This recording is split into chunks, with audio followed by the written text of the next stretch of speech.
So, we're going to talk about Venice and the Islamic world, which, don't get me wrong, is a pretty big subject to cover.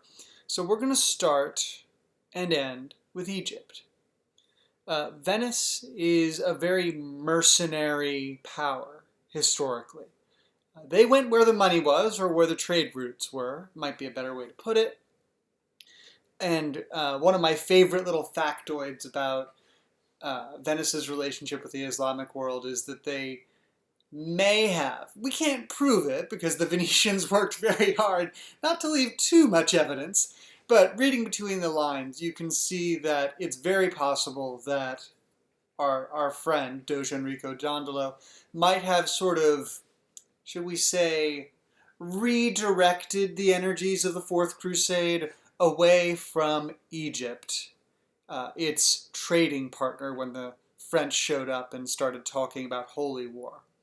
I sort of remember my time in education where you don't really tell a child no when they tell you they want to do something that's a very bad idea, but you try to steer them in a direction that is better for everyone involved, and that's basically what the Venetians did with the French. The reason they did this, most likely, is that the Egyptians and the Venetians had just finished a very profitable handshake deal, I believe on cotton, and having a crusade show up and sack your new best business partner is very bad for your credibility and for your bottom line. So the Venetians went and sacked Byzantium and carved up that part of the Roman Empire instead of an Islamic power.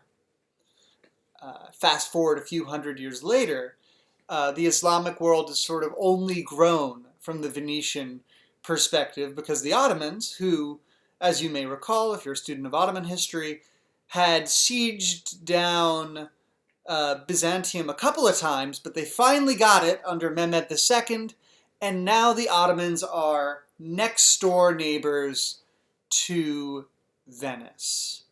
Before they'd sort of been, across the block, around the way, in the same zip code, but not really neighbors, and so there's a bit of tension that comes from being a Christian power in this sort of political, religious time frame, and being neighbors with the Ottomans, who are bellicose, but also very cultured. And the Venetians and the Ottomans sort of fall into a best frenemies sort of status. I wish I had more time for this. But they disagreed enough about who owned what. They were always fighting over Greece and clashing outside the mouth of the Adriatic Sea. But they agreed also that it was better to have each other as neighbors than someone else. Venice in particular thought that the Ottomans were a very profitable neighbor to have. Venice could serve as a sort of middleman for all these exotic things that the Ottomans could offer European markets. And I think for the Ottomans' part, they sort of appreciated the Venetians' very upfront sort of mercenary foreign policy, even if they did get into it time and time again. In particular, what I want to talk about is that the Renaissance gets, I think, a little bit of a short shrift in the sense that it's viewed as just something that, if you look at it casually, just sort of happened.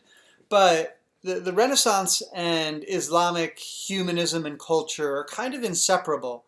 Going back as early as, a long-ass time, actually, the Islamic scholars took, particularly of the Ottomans, a great interest in the Greek and Roman humanists of antiquity.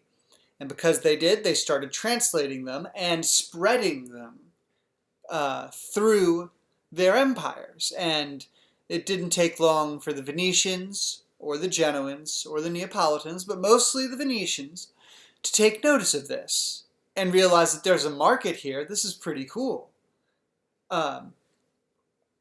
So, Venice gets to set itself up as sort of a clearinghouse for culture and humanism from the 13th through 17th century. And that's sort of an aura that still clings to the reputation of La Serenissima even now. it's a fascinating relationship, and the question for me is always why Venice never really seemed to try to take on the Ottomans in the same way that the Ottomans could have taken them out. And the real answer is that Venice always liked to do a sort of hands-off sort of approach, and if it works for you, it works for me. At least if you were sufficiently big, and the Ottomans definitely were sufficiently big. But another thing is that the Ottomans are rich. I wanna talk about just how world spanning or how wide the Ottoman net was, and I'm going to do it by mentioning at the end of this Piri Reiss, who is, Piri is a Admiral Reiss, more or less, who's an Ottoman admiral and cartographer, and he's famous for drawing one of the first globes or maps of the world. With a whole new hemisphere. And he did it by combining sources from about 20 other maps, including one that the Ottoman Navy nicked from one of Columbus's ships just coming back from the New World. And he's in my top 10 lists for most interesting historical figures of all time because he fought and traded and drew in the Black Sea, in the Mediterranean, off the Straits of Gibraltar, and in the Indian Ocean.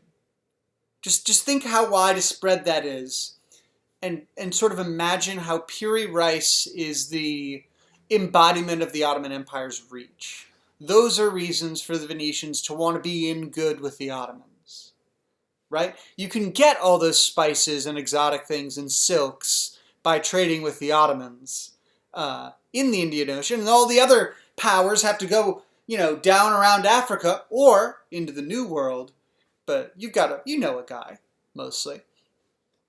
It's actually a really interesting way of looking at the Venetian relationship with Islamic powers, which tended to be a lot more affable than is commonly expected,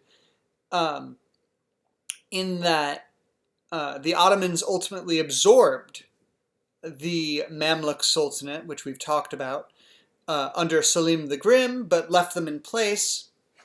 And it's one of those sort of twists of the knife of history that the Mamluk Sultanate it was technically Ottoman, but Genoa, Venice's enemy, and Venetians themselves are ultimately brought down by the final coup de grace is brought down by one fellow who we're going to talk about in our final episode in 2 weeks.